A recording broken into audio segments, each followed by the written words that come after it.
Hello बच्चों, इस video में हम बात करेंगे principal of superposition of two waves के बारे में। तो सुपरपोजिशन क्या होता है दो वेव्स के बीच? देखो, यदि दो वेव किसी डायरेक्शन में प्रोपगेट कर रही हैं और यदि वो एक दूसरे के साथ इंटरफेयर कर रही हैं यानी सुपरिम्पोज हो रही हैं, तो वहाँ से एक नई वेव डेवलप होती है, ठीक है, जिसका एम्पलीट्यूड उन दोनों वेव्स के बीच में जो फेज डिफरेंस है उस पर डिपेंड करता है। तो हमने पिछली वीडियो में फेज डिफरेंस का एक फॉर्मूला हमने बताया था, delta phi is equal to 2 pi by lambda into delta x. Delta x है दोनों वेव्स के बीच में पर्टिकुलर टाइम में पाथ डिफरेंस, ठीक है।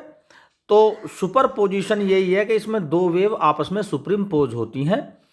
जैसे इसमें मैंने कुछ डायग्राम बना रखे हैं सुपरपोजिशन के और कोशिश की है समझाने की। जैसे एक ब्लैक इंक से ये मैंने वेव का पोर्शन दिखाया है और दूसरा मैंने ब्लू से दिखाया है, ठीक है।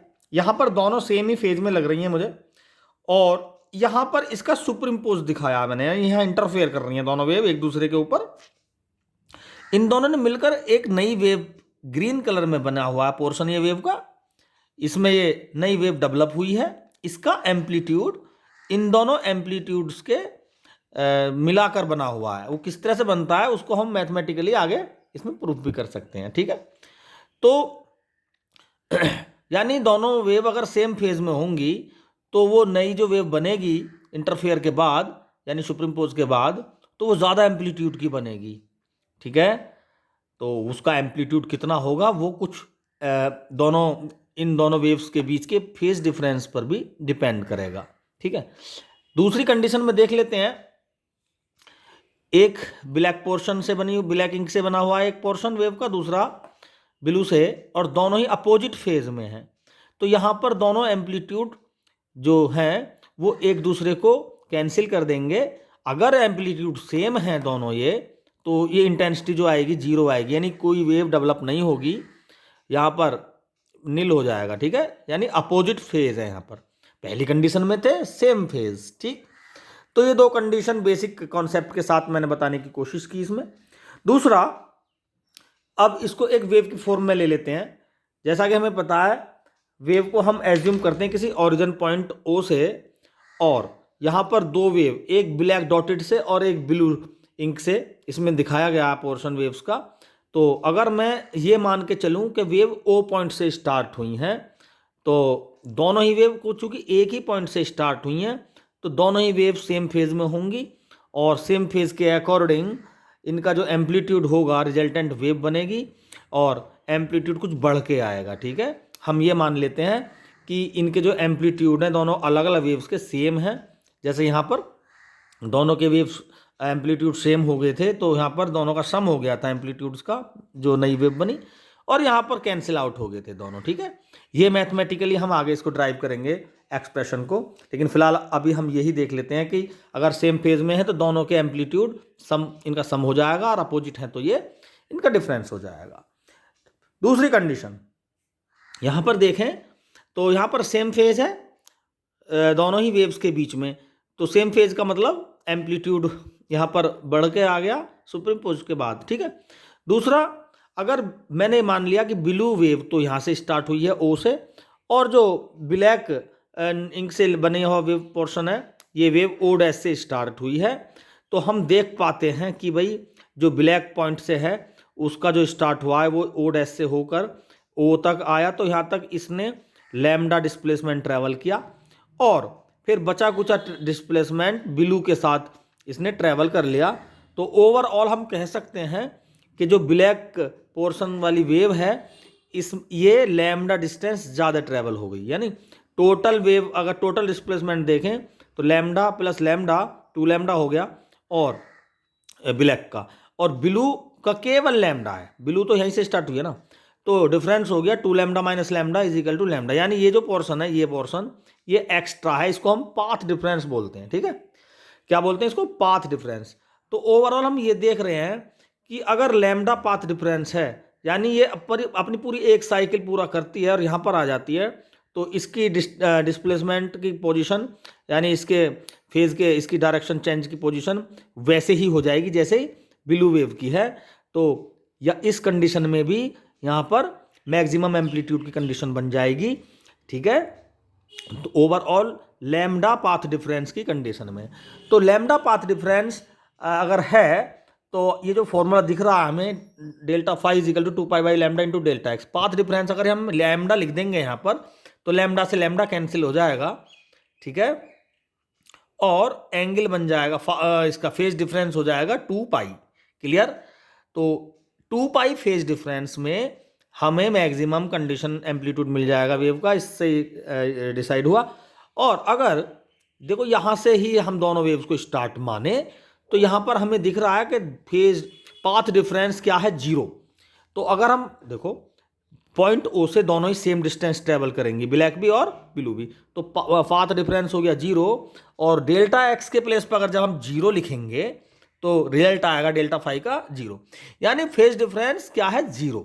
यानी अगर ब्लू डायरेक्शन किसी भी पॉइंट पर देखें हम, ब्लू वेव के लिए डायरेक्शन इस पॉइंट पर ये हो जाएगी तो ब्लैक के लिए भी यही होगी, यानी दोनों के बीच में कोई भी एंगल नहीं बन रहा। यहां पर देख लें टेंजेंट खींचे डायरेक्शन ये और ब्लैक की भी है, यानी दोनों पॉइंट्स पे ही डायरेक्शन सेम हो गई, यानी फेज डिफरेंस क्या हो गया, 0 डिग्री। और पाथ डिफरेंस था लैम्डा, इसको हम पाथ डिफरेंस अगर बोले डेल्टा एक्स से हम डिनोट करते हैं इसको डेल्टा एक्स। तो जब पाथ डिफरेंस 0 है तो फेज डिफरेंस क्या हो गया, 0 डिग्री। तो ओवरऑल इस कंडीशन पे हमें मैक्सिमम एम्पलीट्यूड की कंडीशन मिल जाती है।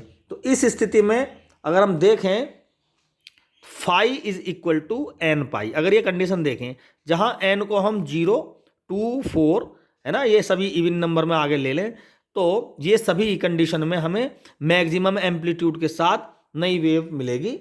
और इसके अपोजिट अगर हम देखें दूसरी कंडीशन देख लेते हैं, यहां पर क्या है, पाथ डिफरेंस लैम्डा बाई 2, ठीक है, क्या है यहां पर lambda by 2 condition, path difference हो गया लैम्डा बाई 2।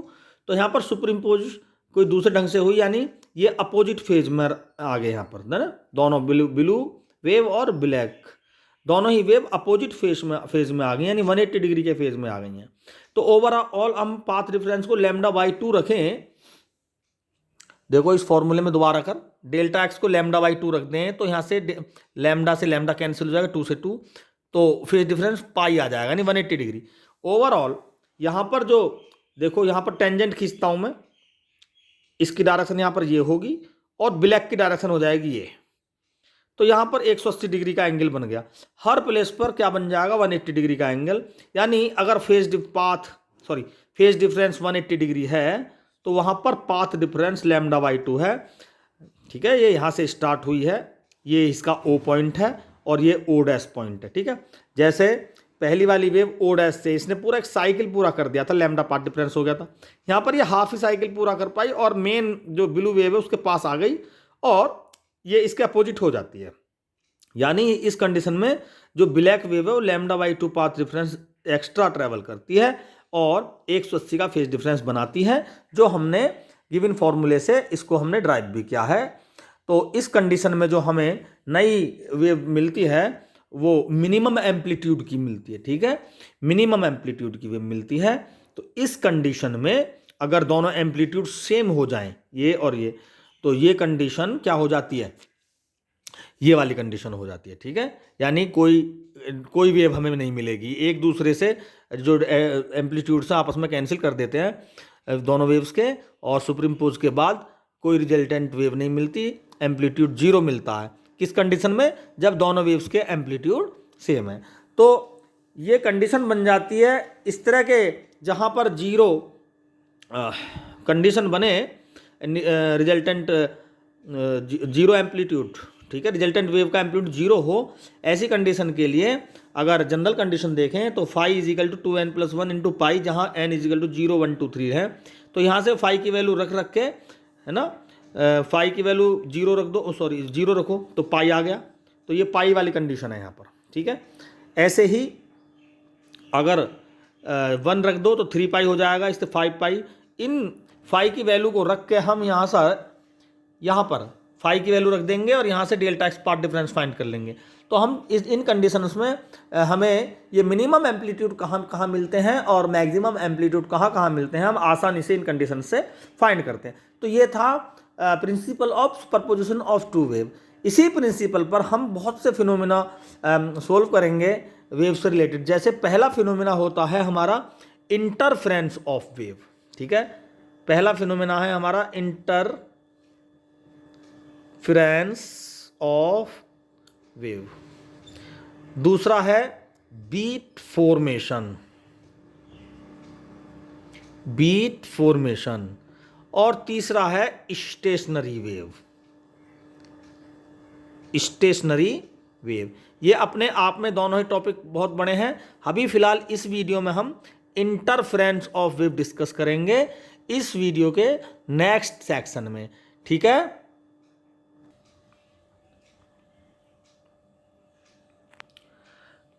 तो बच्चों पिछले सेक्शन में हमने पढ़ा था principle of superposition of waves, और इसमें हमने बताया कि दो वेव अगर एक पर्टिकुलर डायरेक्शन में प्रोपोगेट कर रही हैं तो वो इंटरफेयर करती हैं, सुपरिम्पोज करती हैं, ठीक है, और नई वेव वहाँ से डेवलप होती है, उनकी कंडीशंस भी बताई थी। तो इसी प्रिंसिपल पर बेस्ड हमारा एक पहला टॉपिक है इंटरफेरेंस ऑफ वेव, जिसे हम इसी वीडियो में डिस्कस करेंगे। बचे कुछ जो दो टॉपिक हैं उनके लिए अलग वीडियो बनेगी। तो इंटरफेरेंस ऑफ वेव में हमें ये तो पता ही है कि हाँ दो वेव के बीच में इंटरफेयरिंग होनी है, ठीक है, दो वेव इंटरफेयर करेंगी।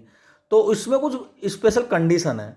कंडीशन ये है कि जो हमारे वेव्स हैं दो, उनके एम्पलीट्यूड सेम होने चाहिए या लगभग सेम होने चाहिए, ठीक है, उसको हम वेरी करेंगे मैथमेटिकल एक्सप्रेशन में। दूसरा, फ्रीक्वेंसी सेम होनी चाहिए, फेज डिफरेंस कांस्टेंट होना चाहिए। दोनों के बीच में जीरो फेज डिफरेंस भी हो सकता है, और दोनों के बीच में कोई भी 90 डिग्री का हो या किसी भी तरीके का फेज डिफरेंस हो सकता है, ठीक है, लेकिन वो फेज डिफरेंस ऑलवेज कांस्टेंट होना चाहिए, वो चेंज नहीं होना चाहिए। अगर एक बार जो फेज डिफरेंस हो गया बस उसको ही होना चाहिए। तो हमने मान लिया कि हमारे पास दो वेव हैं जिनके डिस्प्लेसमेंट इक्वेशन, जिनकी इक्वेशन है y1 is equal to a sine omega t, और y2 हो जाएगा a साइन ओमेगा टी और प्लस फाई, दोनों का फेज डिफरेंस है, ठीक है। तो अब ये एम्पलीट्यूड ए और ए है तो स्लाइटली थोड़े डिफरेंस होते हैं इनमें, थोड़ा सा बिल्कुल सेम नहीं होते, तो हम इसको A1 A2 कह सकते हैं, ठीक। तो Y1 और Y2, अब सुपरइम्पोज का मतलब होता है ये दोनों को, इन दोनों को इंटरफेयर करना, ठीक है।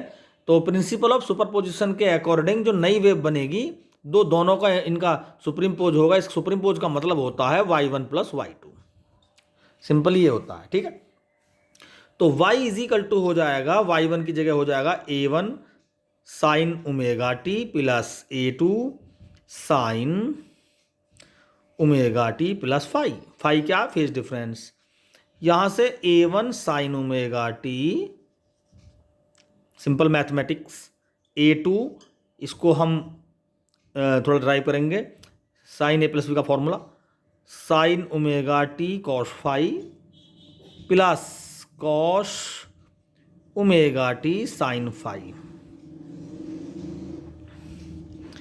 A1 sine omega t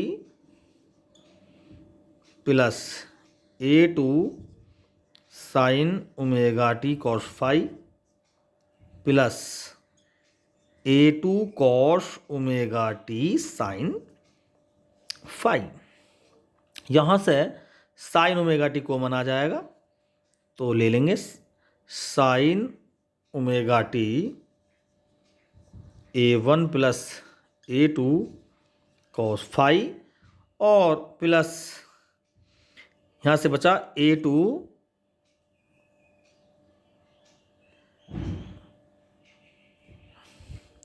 cos omega t sine phi. ये नई इक्वेशन आई निकल के।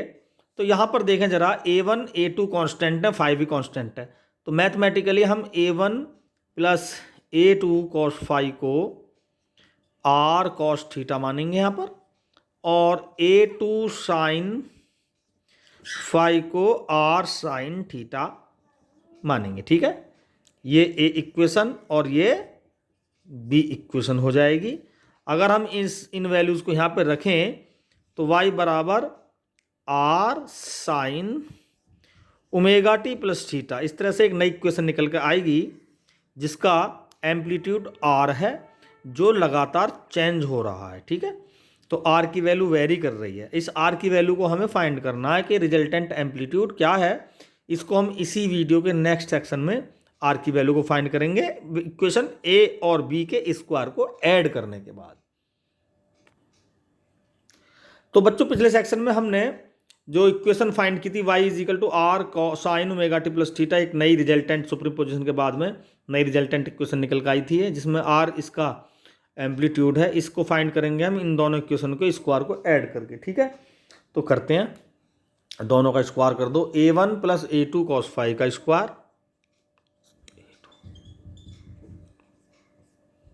Plus a2 square sine square phi is equal to ये R square cos square theta plus R square sine square theta. तो R square जब common लेंगे तो बीच अंदर बचा इसमें sine square theta plus cos square theta, जिसकी वैल्यू हो जाएगी 1। तो आर स्क्वायर हो जाएगा यहाँ से a1 square plus a2 square cos square phi plus 2a1 a2 cos phi plus a2 square sine square phi. यहां से a2 स्क्वायर कॉमन ले लेंगे, cos square phi plus sine square phi plus 2a1 a2 cos phi, ये 1 होगी term. यहां से are square हुआ a1 square plus a2 square 2a1 a2 cos phi. तो वीडियो के स्टार्टिंग में जो हमने कंडीशंस बताई थी मैक्सिमम एम्पलीट्यूड और मिनिमम एम्पलीट्यूड की, वो इस इक्वेशन से निकल के आ जाएंगी। स्क्वायर हटा के हम रूट लगा सकते हैं यहां पर इस तरह से। तो यहां पर आर मैक्सिमम की कंडीशन क्या है? आर मैक्सिमम कब होगा? जब cos फाई क्या हो जाएगा 1। cos फाई 1 कब होगा? जब फाई हो जाएगा 0 डिग्री, यानी ये कंडीशन देखेंगे हम। तो यहाँ से आर मैक्सिमम हो जाएगा a1 प्लस a2 का होल स्क्वायर और ऊपर अंडर रूट भी है, तो आर मैक्सिमम हो जाएगा a1 प्लस a2, यानी दोनों एम्पलीट्यूड का प्लस हो जाएगा। यही हमने बताया। और मिनिमम के लिए आर मिनिमम के लिए क्या होगा?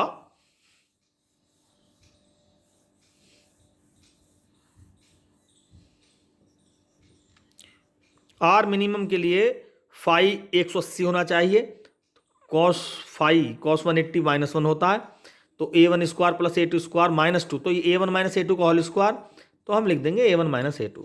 तो अगर a1 और a2 बराबर हो जाएंगे तो रिजल्टेंट मिनिमम की जो हो जाएगी वो 0 हो जाएगा लगभग, इफ a1 बराबर a2। ठीक है, तो ये अगर जब रिजल्टेंट मिनिमम होता है तो उसको बोलते हैं हम डिस्ट्रक्टिव इंटरफेरेंस। ठीक है, जिसके और ये जो जब ये मैक्सिमम होता है तो इसको बोल देते हैं हम कॉन्स्ट्रक्टिव इंटरफेरेंस। ये कंडीशन है। रिजल्टेंट एम्पलीट्यूड ये है ही। अब देखो इसकी आर मैक्सिमम स्क्वायर है ना ये, तो जो रिजल्टेंट इंटेंसिटी क्या होती है एम्पलीट्यूड का स्क्वायर पे डिपेंड करती है। तो आई मैक्सिमम क्या हो जाएगा यहाँ से आर का स्क्वायर, आर मैक्सिमम का स्क्वायर हो जाएगा ये, तो a1 प्लस a2 का होल स्क्वायर हो जाएगा यहाँ पे। और आई मिनिमम क्या हो जाएगा यहाँ से a1 माइनस a2 का होल स्क्वायर हो जाएगा। इस तरह से हम आई में इंटेंसिटी इसकी फाइंड कर सकते हैं। और इस पे बहुत से सीधे इस रिलेशंस पर क्वेश्चन भी पूछे जाते हैं बोर्ड में और कॉम्पिटिशन्स में। तो इस वीडियो में हमने प्रिंसिपल ऑफ सुपरपोजिशन और उससे रिलेटेड एक फिनोमेना इंटरफेरेंस ऑफ वेव को डिस्कस किया। हम आशा करते हैं कि इसको समझने के लिए आपको हमारी वीडियो से काफ़ी मदद मिली होगी। Thank you.